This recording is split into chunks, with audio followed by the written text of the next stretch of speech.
This is Brendan Dunne from Full Size Run. Important message here. I need you to subscribe to the MJ Show on YouTube and follow me here on Instagram too. You won't regret it.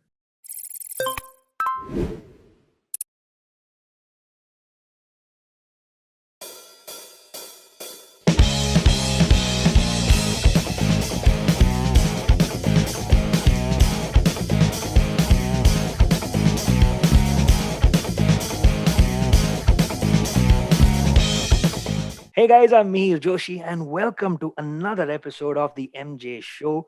And I'm super excited today. I told you guys, in all honesty, I've been into sneakers in a big way for the last 6 to 7 months. And my education in this space has been because of some phenomenal YouTube channels that I've been following in these last few months. And, when I get into it, like I get into it, I'm spending 2, 3 hours watching content.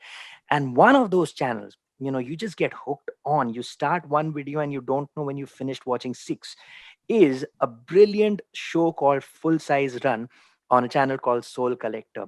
A week and a half ago, you saw one of the hosts of that show on the MJ Show with me. I'm speaking about Trinidad James, and today it gives me great pleasure to welcome the second co-host of Full Size Run. Ladies and gents, welcome Brendan Dunne on the MJ Show. Brendan, welcome, my friend. Mihir, thank you so much. I'm happy to be here. First things first, like I said, it's not just me, it's hundreds and thousands of collectors all across the world, and on behalf of all of them, I want to just say thank you for creating such a phenomenal show. And that's been, it's something that's been going on for such a long time. Before we get into Full Size Run, however, like I do when anybody comes on my show for the first time, let's get into your origin story. How did you get into sneakers? How did your journey into the sneakerverse begin? Yeah, so I really got into sneakers kind of as a teenager, really growing up on the internet and realizing that there were people who were into super niche things. Because when I was getting into sneakers, this is mid 2000s, around 2005 is when I can remember. Mhm. It wasn't such a natural thing for people to know a lot about shoes, or for people to know the names of a bunch of different shoes, or for people to line up for shoes. This wasn't a standard thing. I think now about people in high school, and it's just normal for them to have a bunch of shoes or to know about these things. But when I was getting into it, it was still a niche thing. And the power that the internet had, part of it was to show us that there were people who were super obsessed with these things that were very subcultural at the time. And for me, sneakers was one of them. So just spending time on sites like Nike Talk and Early Forum, where people would trade sneaker information, or ISS, that part of the whole Soul Collector umbrella. Mhm. Looking around on sites like Flight Club or Kickexclusive was one of the sites too at the time. Just looking for these super rare shoes that, I grew up in a rural place where there was no sneaker boutique, no real sneaker store. So all I had to do was look at JPEGs, look at PNGs, and try and understand sneakers from that perspective, because physically I couldn't be anywhere near these cool sneakers that I really wanted. So yeah, just being on the internet, really, that was it for me. And then kind of going to college, I was exposed to more things, and being able to be around more places where they actually bought and sold these sneakers. But that was my starting point. Give me a little more context on what you did beyond sneakers. I mean, what was what were you studying? How did you get into this world professionally? Like you've been now with it for the last many years, but what were you doing before that? I studied linguistics at the University of Oregon. Wow. So I love that, and it's a part of my life still, and it kind of frames the way I think about a lot of things, but doesn't have a lot of influence on my work other than my writing, which, I try to keep those things in mind when I'm writing.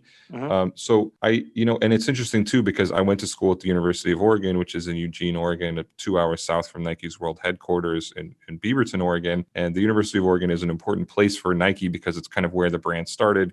Phil Knight, one of the co-founders, ran track there, and Bill Yeah. Bowerman, the other co-founder, was his track coach. So the University of Oregon was an interesting place to kind of incubate my love of sneakers, because it has this rich history with Nike specifically, Yeah. and that's kind of the root of it all. So being around that, I feel like helped a lot and helped push me further towards it. And also, just having more time to pursue sneakers. I think being in college helped, and having a little bit more money helped. And like I said, like being in an area that was a bit more focused on sneakers, or it was a bit more accessible than where I grew up in Yeah. rural Idaho, up north toward the Canadian border, where again there was nothing. So yeah, that just became a bigger part of my life and a bigger part of my identity in college. And then 10 years ago, I've been doing this professionally for about 10 years now. And Nice.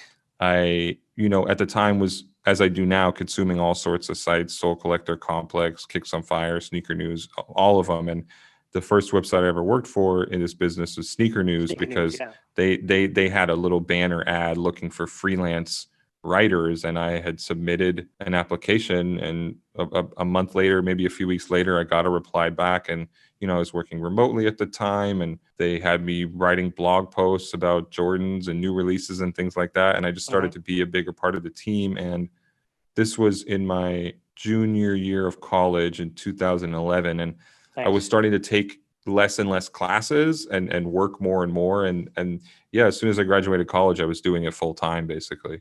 Before I ask you about what was the first sneaker you picked up after you spent you started making a little bit of money and you were able to get a good sneaker that that you were just looking at, like you said, on the internet. Before I find Yeah. out about that, I want to tell you guys something. I remember watching this documentary series on Netflix which is called Abstract, and there's an Yeah. episode on Tinker Hatfield which talks Of about course. the founder of Nike, the things that Brendan just spoke about. If you guys haven't checked that out, that's an episode you must watch. You get to know a little bit more about how Tinker Hatfield's mind worked, how he worked with Jordan for many, many years, how Tiffany Beers worked with him on Hmm. a whole bunch of shoes. Speaking of which, Tiffany is going to be on the MJ show very soon as well. I'm excited about talking to her. Amazing. That's She's an incredible amazing. person. I saw her episode with you guys on Full Size Run. Oh man, that was one of my favorite episodes. And she's just such an incredible person. The way she talks and all of her life experiences, they're just brilliant.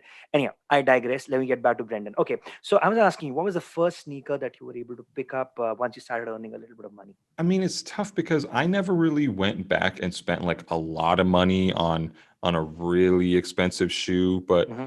I remember, I think a big one for me, and this was not necessarily a shoe that had come out years prior, but this at the time was the most money I ever spent on a sneaker. But when the first Tom Sachs Mars Yard sneaker came out in 2012, I think the retail for those was $300 or Wow, $350, which nice. was a lot of money at the time, and still is a lot of money for a retail price for a sneaker. And I Yeah. remember buying those shoes when I was in college. I think, yeah, I was still in college at the time, and I remember kind of hiding it from people, not the shoe itself, but how much I had spent on it, and then people being like, "Wait, you would really spend that much on a single pair of sneakers?"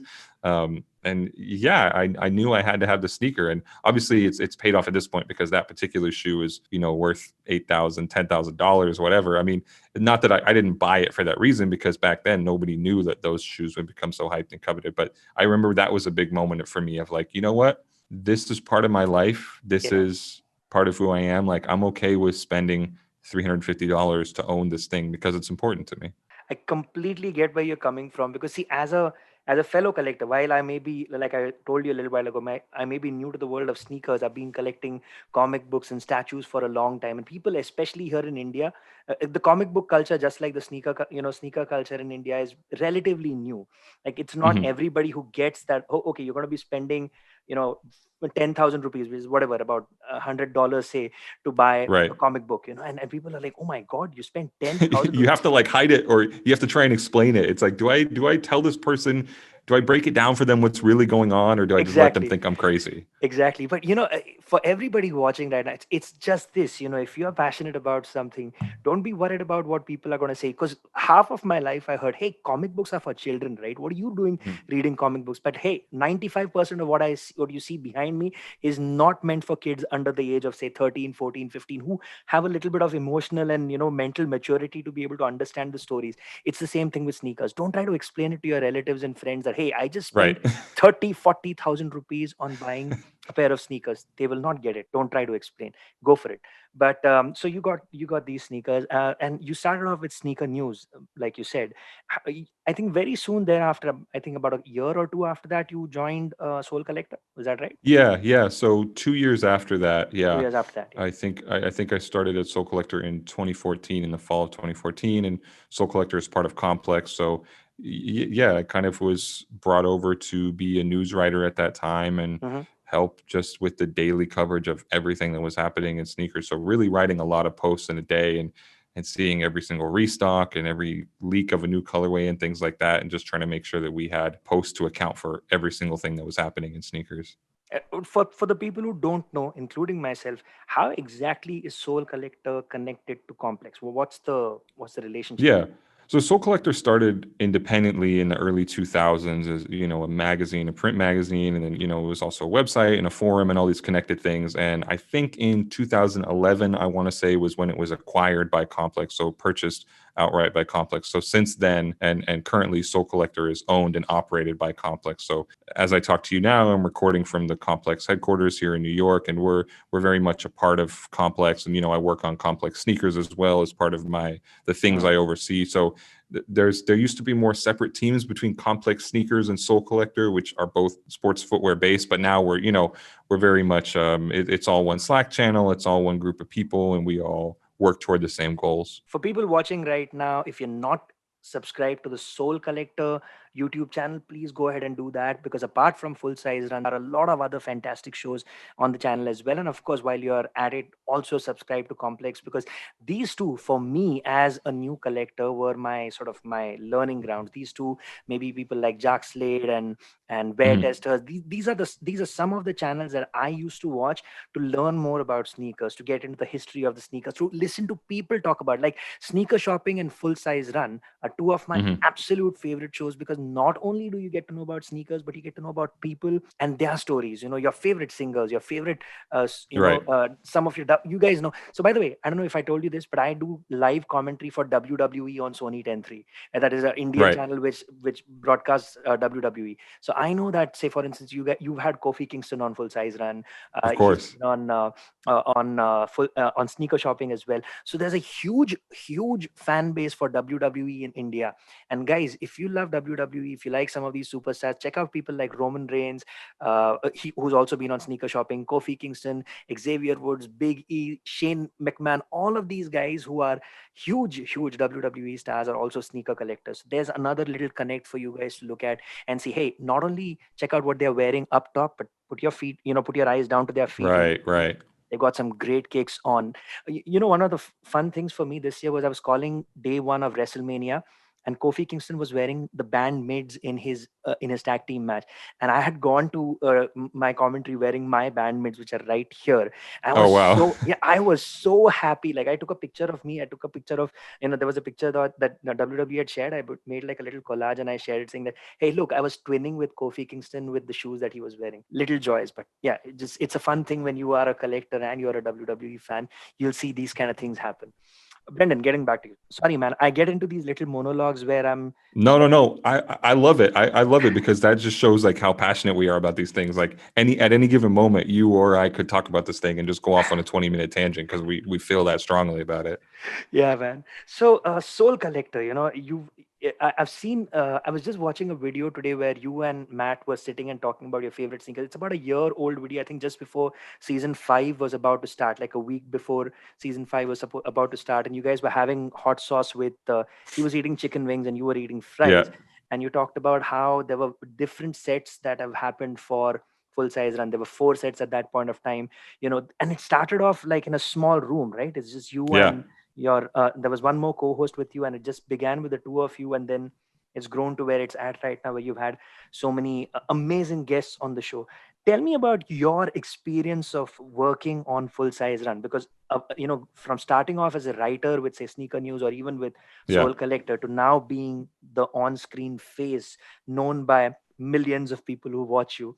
How do you feel about that? Millions is kind of generous, but I'll take it. Yeah, I mean, it's been fun because it's been such a journey, and like you mentioned, things change so much over the years. I don't like to go back and look at the old stuff, but sometimes I do see it, and I'm like, wow, we've really progressed since then, and it really has been a chunk of years, and we've done so many. So, I mean, the show first started out as a live show. And we weren't even sure in that early stage if it was right to take it to YouTube and to make it a recorded thing, because it felt like we were getting so many live viewers. But the live thing kind of made us practice a lot and helped us get good at it. And then we changed to a new set, and then we brought Trinidad on as a co-host, which has been so incredible. And I'm really proud of kind of the progression of it, because it could have not worked out. We could have just done those episodes from a conference room and never turned into anything. But through years of work, it feels crazy to say years, but yes, years of work on this thing, I feel like we've really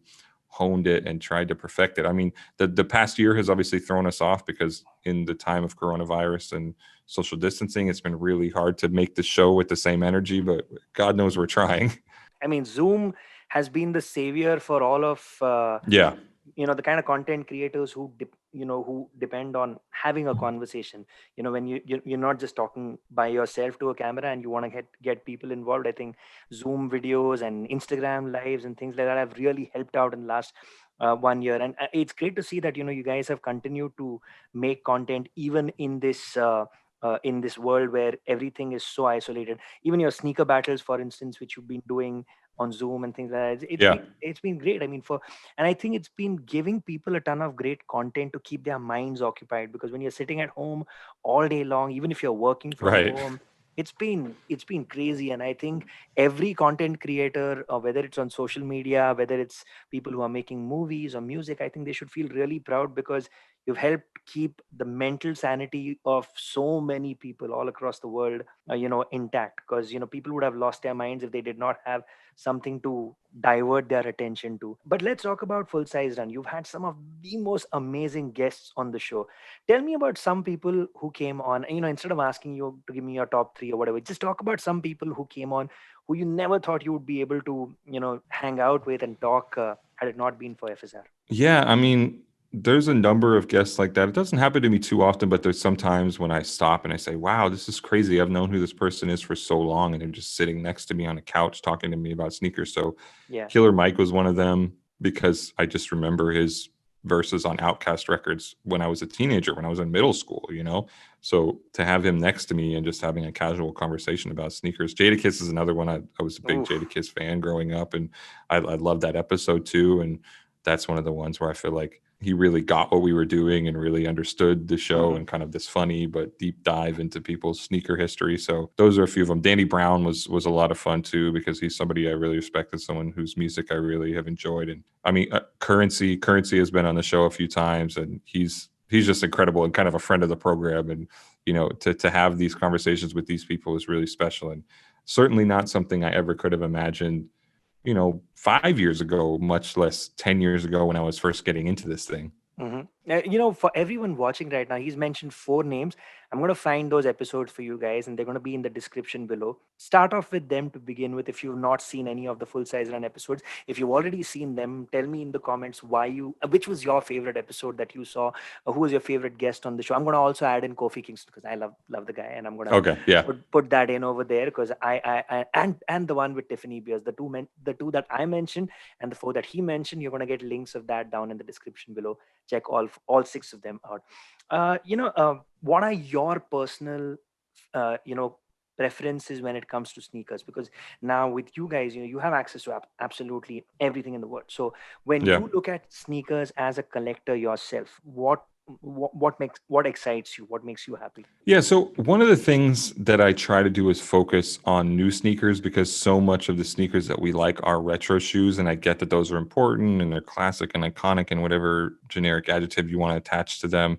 But those are old sneakers, and I really believe in new designs or the things people are doing to push sneakers forward. Mhm. So I try to focus some of my efforts or some of my energy on that. So I've always been interested in the stuff Nike Running is doing, shoes like the Zoom Fly or their Breaking 2 series, and kind of this whole category of running shoes that splintered off from that for other brands in the industry. So I'm very into that. I'm a reasonably big New Balance guy, 990 series. Like I'm wearing 993s right now. Mhm.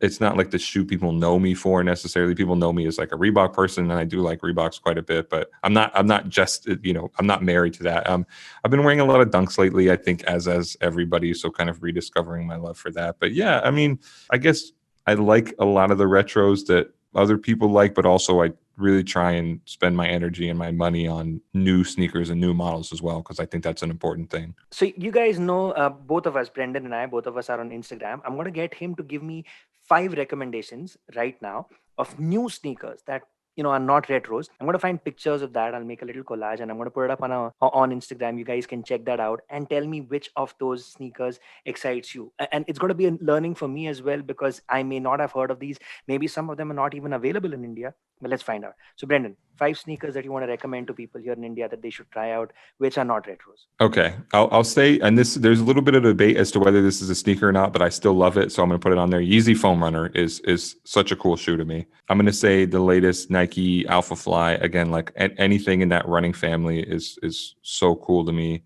Awesome. I'm going to say actually this is very much like the Yeezy Foam Runner, and quite a lot of overlap. And again, maybe not a sneaker, but I'm still going to put it on here because I think it's a really interesting design. Is the Merrell Hydro Mock. All right. From Merrell, which again, not what we think of as a sneaker brand, but still like part of a interesting design wave. No Nice. pun intended. What else? See, this is embarrassing because if I say I'm into new sneakers, I should have 5 off the top of my head, right? And we were Think having about a a New Balance conversation. one, because New Balance is not that easily available in India. So it would be nice to get a recommendation of a New Balance. The latest 990, for sure. Mhm. I always loved that series. We're at 4 right now. We're at 4. Give me one more. I'm fairly certain the third brand you mentioned also is not available in India. So I'm gonna, once we finish this conversation, I'm gonna actually write down the name, because there's no way I'm gonna know what that sneaker is, Yeah. because I've not even heard of that. So now, like I said, you're teaching me something new. And tell me a fifth one.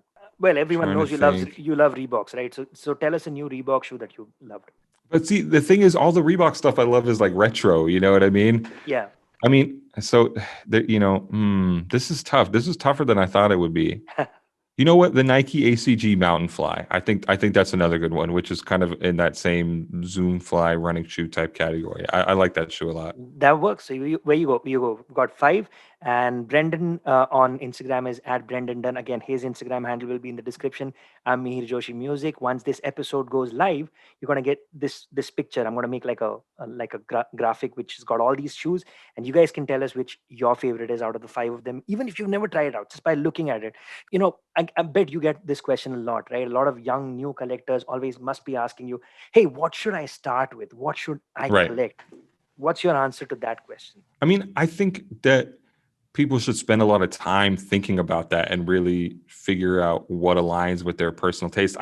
It's funny, I never want to be too prescriptive about what people should like. I mean, Hmm. but if I can be cliche or what people expect from me, I really think like a Reebok Workout Plus is a great shoe to have and to just wear all the time that you can kind of beat up. You know what I mean? I Yeah. think New Balance 993s. I love that sneaker. I know everybody's on the 992 right now, but I'm a 993 guy more than anything. I think that's another one that you can just wear kind of regularly. I think the things to me, the nice ones to start out with are ones that you can wear down quite a bit and they'll still look decent. So, a nice leather shoe, usually, I like, if you can get a pair of Dunks that are reasonably accessible or affordable, it's leather and you can just wipe them off. Like, I love that. But it started off with something that you said, which I've found every good collector say, that you got to go with something that will look good on you, that you will like. So don't just worry about the hype. Start Right. with something that you love, and then move on. When you come to a point where you can go for the hype and you can afford all of those expensive sneakers, go for that. But if you're starting off, find out what you love, find out a color that you love, find out a fabric and texture that you love, and just see. Exactly. Go to the store, wear 10 different shoes, see what looks good on you, and buy that to begin with. And then figure out, hey, what do I want to collect? Like, what do I want to keep in a box, just to collect, So that comes later on in your journey. But for the new people, and the reason I keep talking to you guys, by the way, is because I know so Mhm. many of you have written to me on Instagram saying that, you love getting into the thought of being a collector. So these are the ideas that you need to start becoming a collector. Don't worry about what this guy says and that guy says. You could be wearing the weirdest, ugliest shoe, but if you like it, hey, Yeah. that's you. So I want to ask you about how beautifully the sneaker culture is connected with sports and music in America, and hip hop music specifically, and basketball in a big way. I guess they are the two very sort of dominant non-sneaker things that affect sneaker culture. How has Yeah. that impacted you? I mean, like you said, you mentioned 4 people who were your favorite, or who you thought were great guests to have, and they were all people from the music community. How have you seen the progression of sneaker culture along with the music and sport culture in America? Yeah. I mean, It's interesting too that you mentioned that the people who I referenced as my favorite guests were from hip hop, from music, because I think you're very right. I think those are two of the main avenues that kind of feed into this is sports and music, specifically hip hop. But for me, we've had a lot of athletes on the show and a lot of accomplished people from that world. But Yeah. growing up, I was never that into sports. So a lot of people have the story about getting into sneakers and remembering Michael Jordan wearing a certain pair and TV cameras zooming in on them and that image being imprinted in their brain. Hmm. Obviously, that's a totally valid way to get into sneakers, but it wasn't the way I approached it because I we had one channel on the TV when I was growing up, and so we didn't watch a lot of sports and we didn't have sports affiliation, so it was just never a part of my life. But I think through music and through hip hop and through this kind of focus on gear and footwear, that's where my love for it really came. And Yeah. again, that kind of led me to the internet to find more about these things. So yeah, those are massively important to kind of validating sneakers or turning sneakers into something that people use to say something about their identity, which I think is really what this is about. So the music aspect of it to me was always more important because those lines in songs about sneakers were more impactful for me than somebody wearing Sport. a sneaker on a court or in a sport because I just wasn't watching. Correct. Correct. For me, for instance, I remember making the connection between Adidas Superstars and Run DMC. I Of mean, course. their song and everything. That just the way they brought out, those sneakers and they made it so cool.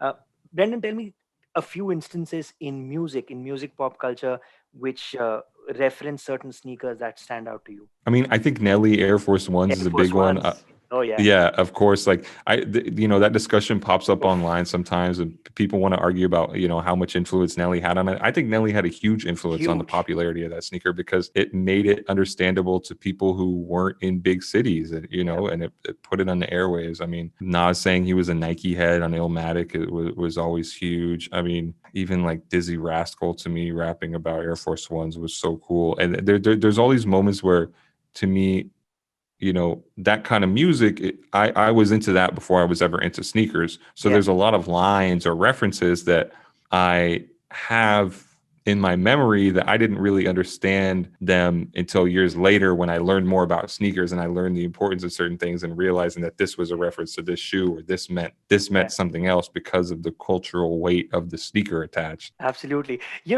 This just made me realize that there's so much more I want to share with you guys coming out of this episode. So instead of putting out 10 links under this, I'm going to make a playlist. So I'm going to give you 6 episodes of FSR, which you're going to watch. And I'm going to give you like some 5 or 6 amazing music videos, which helped bring out the popularity of certain sneakers. So, get into that and you'll see like the song that he mentioned, the Nelly Air Force One song. It's so cool. I remember seeing this years ago and everybody's like, oh my God, like they, wanting to wear Yeah. one pair and two pair. And And the uh, music video was important too it's because it so was a important. That visual. visual, exactly. It was a phenomenal music video. So I'm going to share some songs with you, and hopefully Brendan will add a few more. We'll talk about it on in private, and then we'll come up with a nice playlist of some songs that will inspire you to get into some of these old school sneakers as well.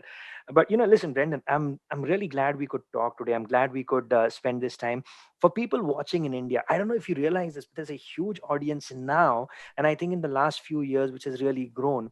And I'm sure you'll notice even in your live chats or whatever you do on Full Size Run that there are a lot of your fans who are from India. So for Totally. people, We appreciate that. Yeah. I see the flag, every time we do a live chat, we ask where people are checking in from and I see Indian flags, I love it. exactly. And when I mentioned that, hey, I'm going to be chatting with Trinidad and with Brendan, hopefully I'll get Matt Welty on the show as well sometime soon. Everybody was super excited because they really love your show so much. So for all of your fans in India, and here's a place where you can literally get your millions of fans, because we got a whole bunch of people here in India, and the more sneakerheads that we get, the more people we'll have watching the Full Size Run and a whole bunch of other great content that's out there on the internet for sneakers. So for all of your Indian fans, you want to say something, you want to give a shout out, man. I love every time I say the word shout out now, it just comes to me the way you guys say it in full size run. I almost feel like it should be written on the screen, or I was going to ask you to show me what sneakers you're wearing. I'm sitting at home. In India, we don't wear sneakers at home, so got nothing to wear right now. But yeah, if I had to wear, I'd be wearing this new sneaker that I just picked up, the World Gold ones. Yeah. Absolutely love them. I'm a yellow fan. I've been saying that on every episode that I've been doing. And the one sneaker that I'm super excited about is the Polands, which are going to be coming out, AJ1 Polands that are going to be coming out later on this year. Super excited I about love that. that you're a yellow fan. I had a conversation with somebody.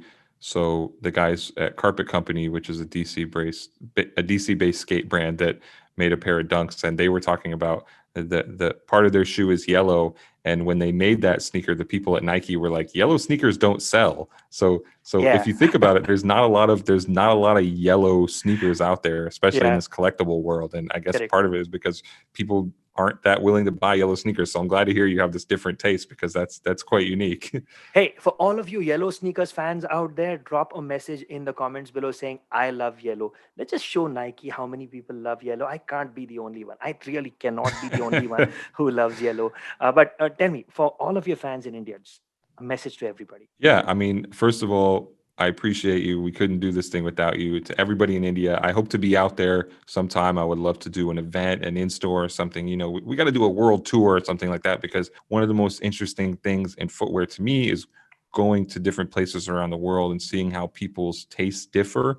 And Hmm. you hear a lot about people in New York being interested in this shoe, or people in LA being interested in this shoe. And I have so little understanding of the types of unique or idiosyncratic tastes people have in India. So I want to be there and I want to see that for myself. That'd be amazing, man. You know what? Let's keep in touch. Let's see. Maybe we can hook this up once the pandemic kind of goes out of the picture.